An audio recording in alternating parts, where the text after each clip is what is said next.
Have you ever walked away from a conversation, not victorious, but hollow? You said everything you could, everything that felt right, and yet something inside you whispered that you lost. Not because your logic was flawed, not because your words were weak, but because your spirit felt drained, as if the act of defending yourself stole something sacred from you. This is where it begins, not with facts, not with right or wrong, but with the illusion, the deeply embedded lie that arguing is strength. We've been taught since childhood that to stand your ground is to speak up. To be brave is to push back. To be wise is to explain. But no one told you the truth. That in a world addicted to noise, the need to argue is not a sign of clarity. It's a symptom of fear. Friedrich Nietzsche didn't write for the ones who love to argue. He wrote for those who are ready to rise above the herd. He saw that most human conversations are not quests for truth. They are skirmishes for dominance, battles fought not with fists, but with syllables, tone, and ego. And once you understand this, you begin to see it everywhere. Two people yelling, not to be heard, but to win. One correcting the other, not for truth's sake, but to protect their pride. And beneath it all, a desperate need to not be wrong, to not be seen as weak, to be affirmed, to be validated, to be crowned as the one who knew better. But here is the secret Nietzsche hinted at again and again. The one who must speak is already losing. Because needing to convince is needing approval, and needing approval is spiritual bondage. We think arguments are displays of power, but Nietzsche saw through the mask. He knew that the loudest voices often belong to the most fragile egos. Those who shout to cover the tremble within. This is the illusion of argument. It presents itself as logic, as reason, as defense of truth. But its roots are emotional, reactive, desperate, and worse, contagious. You feel it when you're interrupted mid-sentence, when someone distorts your words, when your silence is taken as submission, and the fire inside you ignites, not to enlighten, but to protect, to survive. But what if survival isn't found in speaking at all? What if the need to win the argument is exactly what keeps you from winning your life? Nietzsche once wrote, "He who fights with monsters should see to it that he himself does not become a monster."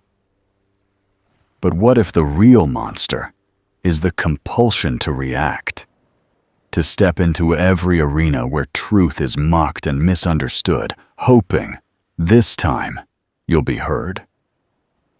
The tragedy is not that you weren't understood. The tragedy is that you believed you needed to be. There is a deeper power waiting, a silence that is not passive, but volcanic, one that doesn't react. It commands. And in the next chapter, we will meet the figure who embodies this silence, not as weakness, not as avoidance, but as divine authority. The Übermensch, the one who does not argue, because the truth he lives needs no defense.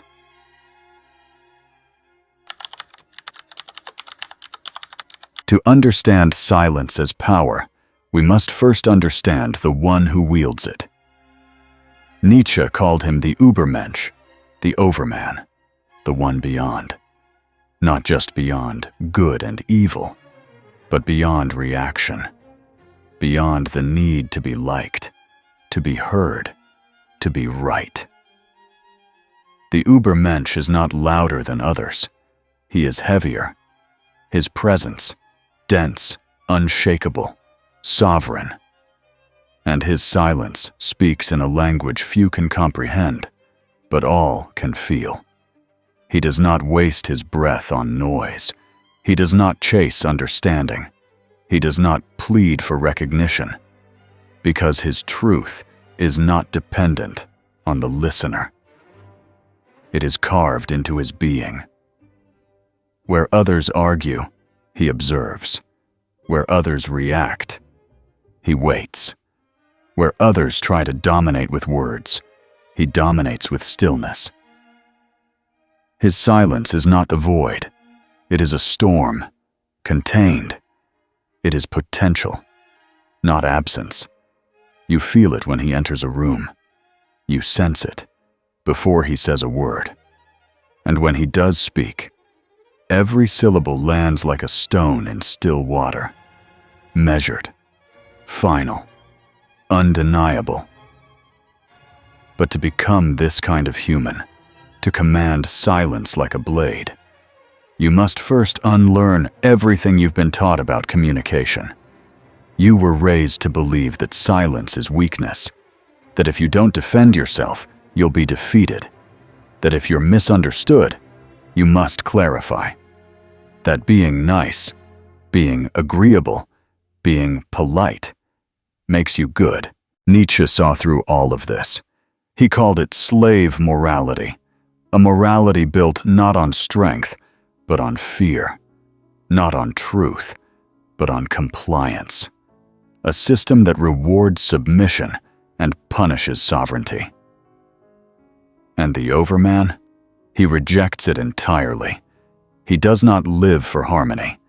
He lives for authenticity. He does not conform. He creates. And that creation begins in silence, because true transformation cannot happen in the noise of public opinion. It begins in solitude, in reflection, in choosing not to respond, not out of fear, but out of clarity. The Übermensch has no interest in winning debates. He wins in how he lives. He creates meaning. He bends reality. He shapes the world in his image. And he does so in silence, because silence is the space where power gathers. It is the womb of truth, the forge of the self. And the Übermensch is not merely silent, he is silence embodied. He does not explain himself. He does not chase resolution. He is a mirror, and in his silence, others see themselves. The anxious fill the space with nervous chatter. The insecure interpret his calm as judgment. The manipulators scramble to provoke him and fail, because he will not react. And in not reacting, he wins. This is not detachment. This is not aloofness. This is power. Raw, deliberate, controlled. Nietzsche never offered comfort. He offered confrontation. And in the next chapter, we confront the why. Why silence rattles the soul. Why it destabilizes. Why, when you stop responding, others fall apart. We are entering the mind, and there, silence is not empty. It is terror. If this message resonates with you, hit the subscribe button and join the channel. Thank you for being here. Silence is not neutral. It is not passive. It is not the absence of sound. It is the presence of something else. Something that most people are not prepared to face. When you choose silence in a conversation, especially one charged with emotion or tension, you do not disappear. You amplify. Your silence becomes the mirror in which the other must confront themselves. And that is terrifying. Psychology tells us that when someone speaks and receives no reaction, their mind doesn't rest. It begins to spin, to guess, to fear. Silence, in this context, becomes a kind of judgment, a void, where they expected validation or opposition, a blank space, where they thought they could control the narrative. And when that control vanishes, so does their confidence. The brain, unable to predict, begins to panic. The amygdala, the part responsible for fear and threat detection, lights up like a warning flare. What is he thinking? Why isn't she responding? Did I say too much? Did I say the wrong thing? You didn't have to say a word. Their own mind became your messenger. Their own insecurity became your weapon. And the irony? You did nothing, visibly. But in silence, you did everything, psychologically.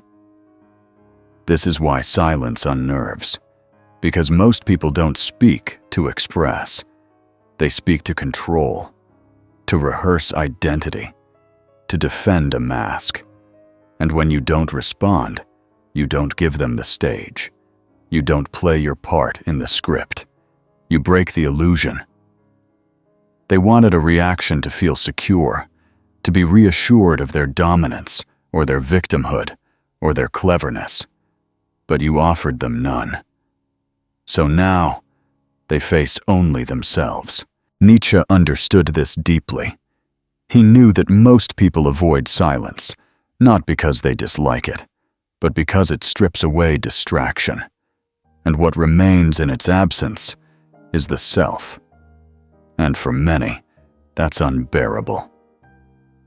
Silence activates projection. They begin to imagine your thoughts, to insert their own fears into your stillness, to wonder what you're planning, to assume judgment. And they respond to that assumption, as if it were real. This is why silence is often perceived as hostility, even when it's just presence. But not all minds crumble the same way. Some minds, especially manipulative ones, will try to fill your silence with bait. They'll push, they'll provoke, they'll try to break your calm, because your calm threatens their game. You see, manipulators thrive on reaction. They craft their power from your emotional responses, your anger, your need to explain, your defensiveness. But when you don't play, their power disintegrates. Because silence starves the manipulator. It denies them fuel. And slowly, their tactics begin to unravel. And still, silence isn't easy. Not for you. Not at first. It requires discipline. It demands that you stand in discomfort, that you resist the urge to defend, explain, justify, or retaliate. It means being willing to let others misunderstand you and still remain unmoved. This is not weakness. This is inner gravity. And that gravity is precisely what begins to bend the reality around you. Because silence doesn't just change how others feel, it changes how you feel. When you stop reacting, you start observing. You become aware of your own impulses, of how much you needed to be liked, agreed with, approved of. And that realization? It's liberation. Painful, yes, but profound. This is how transformation begins, not by shouting louder than the world, but by no longer needing to. In the next chapter, we take this one step further. We turn silence from a psychological disruptor into a deliberate weapon. Not to harm, but to dismantle illusion, expose masks, and reassert your authority over every room you enter. Now that you understand how silence works on the mind, how it exposes, disorients, and deconstructs, it's time to shift your posture. Silence is no longer just a shield. It is now a sword, a precision weapon, one that strikes not with sound, but with presence, not with volume, but with timing. Most people use words like a machine gun, spraying wildly, hoping something hits. But you are becoming someone different. You are learning the art of strategic silence. This is not avoidance. This is not passivity. This is not fear dressed up as maturity. This is dominion, the kind that Nietzsche believed could only be claimed by the one who had transcended the herd. So how do you turn silence into power? Weapon 1. Resisting the urge to respond. This is the battlefield. This is where the war is won or lost, internally. When someone mocks you, challenges you, misrepresents you, your instincts will scream. You'll feel it in your chest, the pressure to set the record straight, to fight back, to make them see. Don't. That need is your leash. Cut it. Every time you react, you confess your attachment. You declare your dependence on their perception of you. But when you resist, when you let the silence stretch, you rise above the game entirely. And in that stillness, they begin to lose control, because now they're fighting a ghost, and ghosts don't bleed. Weapon 2. Observation. When you are silent, you are not idle. You are studying. You are absorbing. You are reading micro-expressions, tone shifts, contradictions in their stories. You are seeing what they don't realize they're revealing. Because when most people speak, they expose their fears, their biases, their emotional wounds. You listen not to respond, but to map them. And when the time comes, if it ever comes, you'll know exactly where to strike. Weapon 3. The pause. Do not underestimate the pause. A well-timed pause creates discomfort. Tension. It holds attention like a drawn bow. While others rush to fill space, you hold it. And in that space, you create gravity. People begin to lean toward you. They begin to wait for you.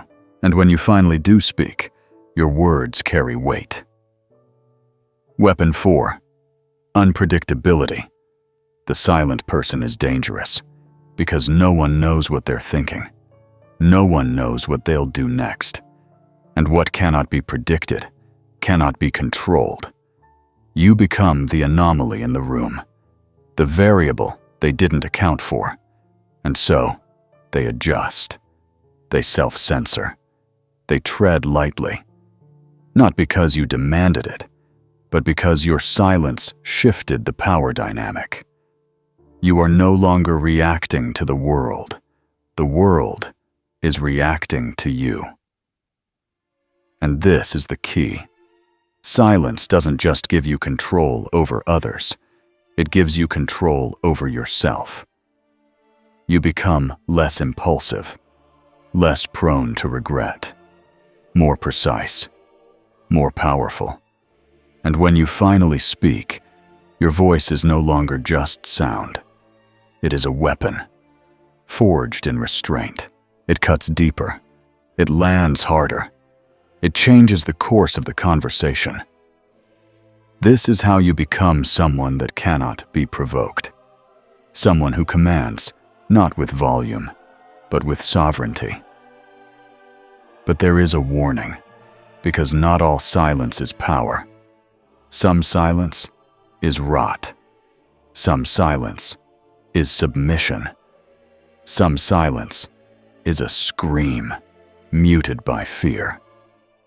In the next chapter, we'll confront the dangerous form of silence, the one that doesn't liberate, but enslaves. The silence that Nietzsche hated, the silence of the domesticated spirit, and how to kill it before it kills you. Not all silence is born of power. Some silence is born of fear, of habit, of wounds so deep you no longer speak because you no longer believe you deserve to. This silence is not strategy. It is self-erasure.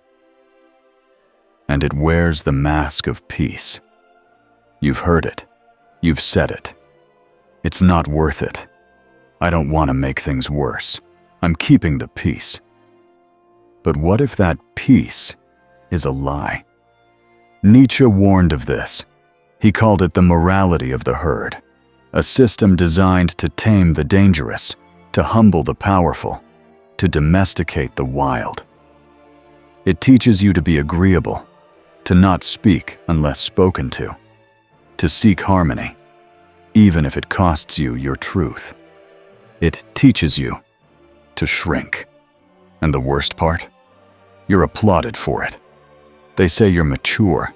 They say you're easy to get along with. They say you're the bigger person. But inside, you're disappearing. You don't speak, not because you're strong, but because you're afraid of conflict. You don't stay silent out of strategy, but out of self-doubt. You don't hold your tongue because it's wise, but because somewhere along the way, you were made to believe that your voice doesn't matter. This is not the silence of the Übermensch. This is the silence of the slave, a silence that protects the status quo, that lets others speak for you, define you, decide for you. It is the silence of those who've been trained not to disturb, even when their soul is screaming. How many times have you let someone cross your boundary because you didn't want to be difficult? How many times have you bit your tongue when your truth deserved to roar?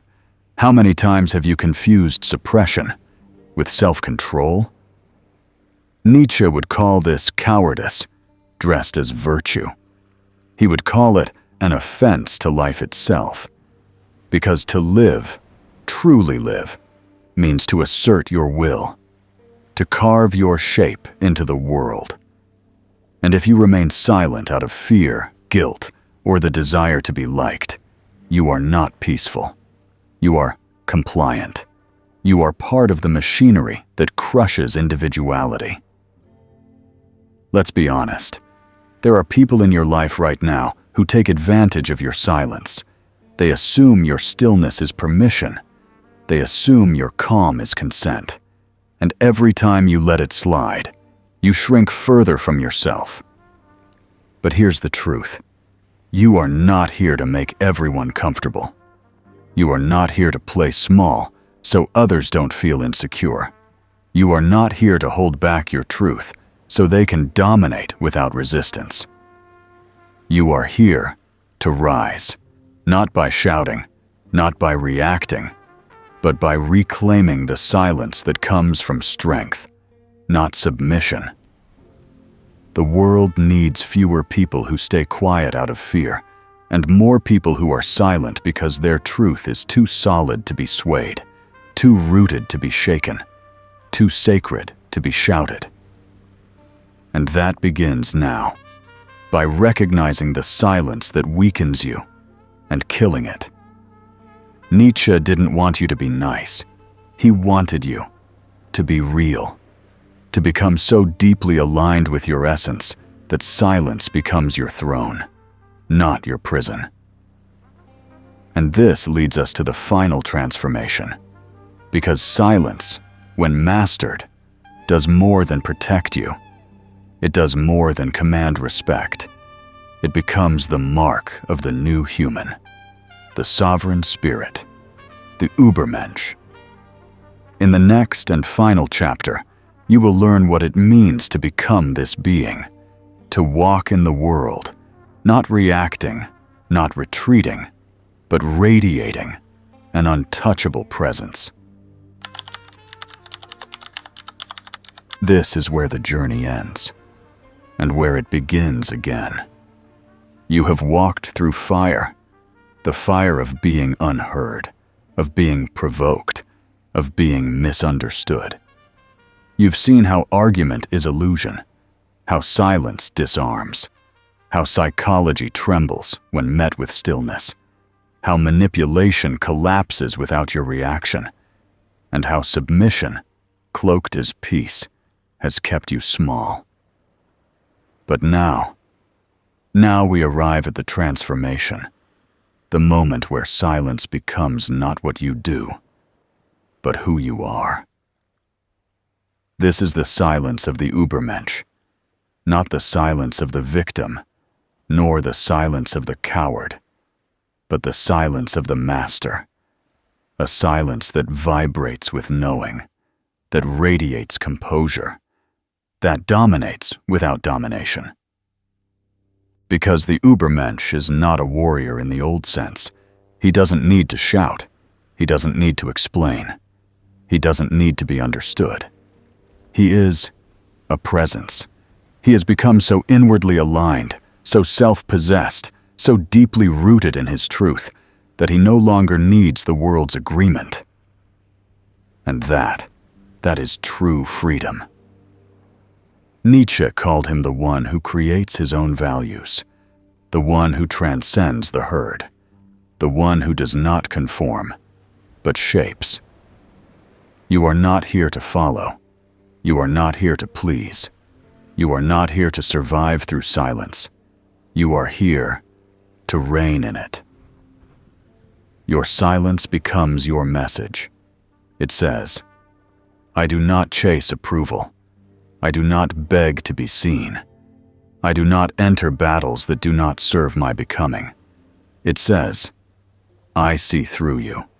I see beyond this moment, and I choose my response, not from fear, but from power. And when you do choose to speak, it is not to win a petty argument. It is to end the discussion, to pierce illusion, to plant a flag of truth that needs no applause. This is what makes your voice sacred, because you don't throw it away. Your silence has become a discipline, and your words are now weapons of precision. This world is full of noise. Everyone is talking, explaining, demanding to be heard. But the one who is truly powerful is the one who no longer needs to be. He moves like gravity. He disrupts without effort. He reveals others without revealing himself. This is not for everyone, and Nietzsche knew that. He wrote for the few, the dangerous, the ones ready to kill their dependence on approval, the ones willing to face the abyss of their own ego and return crowned in silence. So ask yourself, are you still arguing with the world, hoping it will finally clap for you? Or are you ready to rise, to become the one who no longer needs the noise? Because the Übermensch does not shout to be heard. He listens, he calculates, he moves with precision. He speaks when it is time to tear down an illusion, and only then. Everything else? Silence. Now look at your life. How many arguments have you entered just to feel seen? How much energy have you given away explaining yourself to people unworthy of your truth? That ends today. From now on, your silence will command. Your stillness will lead. Your restraint will unsettle. You will no longer react. You will respond when it matters. And that response will be unstoppable. This is the silence Nietzsche would bow to. The silence that does not shrink, but rules. If you've made it this far, you already feel it inside you. A shift, a fire, a hunger, not to speak louder, but to live deeper. The world doesn't need more opinions. It needs more presence. So now, take a moment. Sit in silence. Feel the weight of your voice and the power in not using it. And if this journey changed something in you, comment below. I choose the silence that commands. Not for me, for you. so the world knows you've crossed the threshold. And don't stop here. There is still more to awaken. Watch the next video. Not for entertainment, but for the revolution within. Because the noise is only growing, and only the silent will remain unshaken. If this message struck a chord, if something inside you awakened, don't let it fade. Like, subscribe, but more importantly, commit. This channel is not for the distracted. It's for those ready to evolve. So hit that button not just to follow, but to declare your place among those who choose presence over noise, power over performance, truth over validation. And in the comments write, "Silence is my strength." So I know you're not just watching, you're walking the path. This isn't content. This is a call. And the next chapter starts with you.